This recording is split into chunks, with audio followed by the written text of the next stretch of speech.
A refund on Starbucks. In today's video, you are going to learn how to get a refund on Starbucks. The process is very simple. In order to do that, you have to go to the mobile application, and in the mobile application, you will see a screen like this. From here, you will see an option that says help. Click on that option and it will take you to the website. If you are using Apple, it will take you to Safari website, and if you are using Android, it will take you to the Google Chrome. As I'm using an Android device, it will take me to there.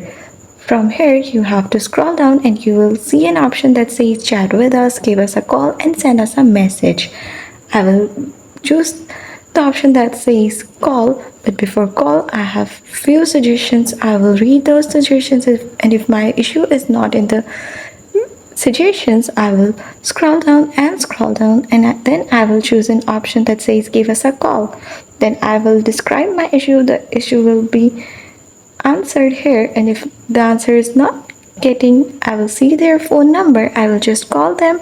As they mentioned their hours for responding, these are 5 a.m. to 8 p.m. I will call in these days and in these timings, and that's how I will get a refund on Starbucks application.